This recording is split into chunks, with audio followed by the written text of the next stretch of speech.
मीरपुर नाम के शहर में तेजस अपनी पत्नी नीरू के साथ रहता था। पति पत्नी दोनों ही नौकरी करते थे। एक दिन तेजस गांव अपनी माँ के पास फोन करता है। हेलो, प्रणाम माँ। जीते रहो माँ, तुम दादी बनने वाली हो। अरे वाह, ठीक है बेटा, मैं कल ही आती हूँ। जब माँ जी शहर पहुंची तो बेटे बहू ने बहुत अच्छे से स्वागत किया। लीजिए माँ जी चाय। अरे गर्मा गर्म पकोड़े ले आओ माँ के लिए। नीरू रसोई में गई और 2 मिनट में ही पकोड़े ले आई। जी ये लीजिए। बहू जादू से बनाए हैं क्या? अभी तो रसोई में गई थी। यम्मी। माँ जी शीला रसोई में पकोड़े तल रही है, मैं बस लेकर आई। हे भगवान, मेरा धर्म भ्रष्ट कर दिया तूने। अब तो गंगा जल से शुद्धिकरण करना होगा।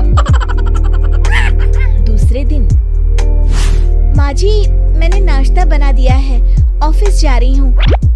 पर अभी तो घर का सारा काम पड़ा है। शीला आती ही होगी, झाड़ू पोछा बर्तन कपड़े वो सब कर लेगी। हमारे जमाने में घर का सारा काम हम ही करते थे।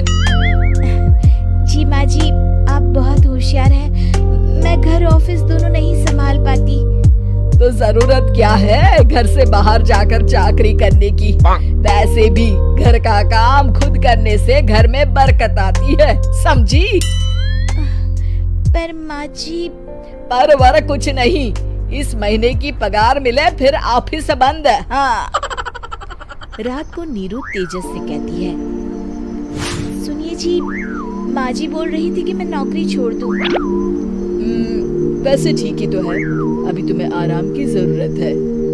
फिर भी आराम कहाँ, शीला को छुड़ाने के लिए बोल रही थी। तो अब 24 घंटे में इतना काम तो कर ही सकती हो। पर जॉब पसंद है मुझे, घर पर मन नहीं लगेगा। अगले दिन जब दोनों ऑफिस के लिए निकल रहे थे, मेरी तो कोई कीमत ही नहीं है इस घर में। माँ जी आजकल महंगाई बहुत है, रहन सहन भी बदल गया है। दोनों नौकरी करते हैं तभी ठीक रहता है। अच्छा, तू कहना क्या चाहती है? मेरा बेटा तुझे बिठा के खिला नहीं सकता? तू ही इस घर का खर्च चला रही है, हैं? नहीं माँ जी, मेरा वो मतलब नहीं था। मतलब खूब समझती हूँ, ये बाल धूप में सफेद नहीं किए मैंने। हाँ।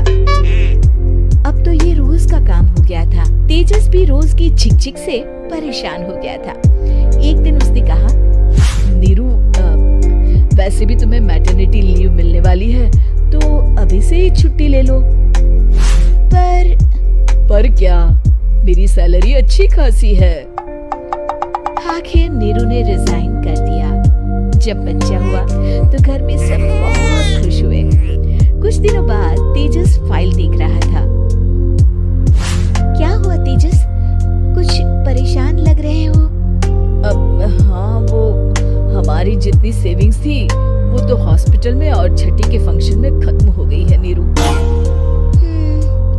और अभी वैसे मंदी चल रही है तो मैं बोल रही थी कल मुन्ना को हेपेटाइटिस का टीका लगवाना है। नीरू क्या पोस्टपोन नहीं कर सकते? नहीं जी, बिल्कुल नहीं। अब तेजस को समझ में आ रहा था कि उससे गलती हुई है। पैसों की कमी का असर घर के माहौल पर भी पड़ रहा था। अगले दिन, बेटा मेरा चश्मा और ये दवाइयाँ ले आना, पर्चा देते हुए माँ जी ने कहा। जी।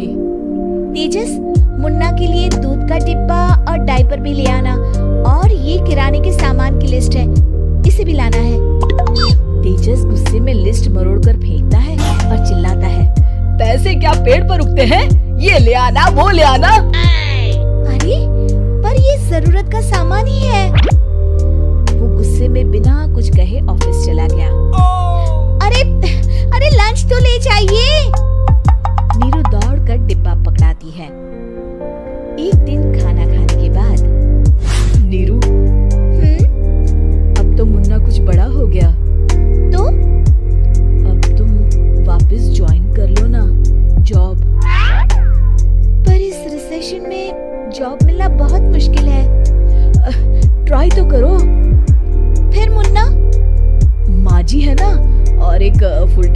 मेड भी लगा लेंगे।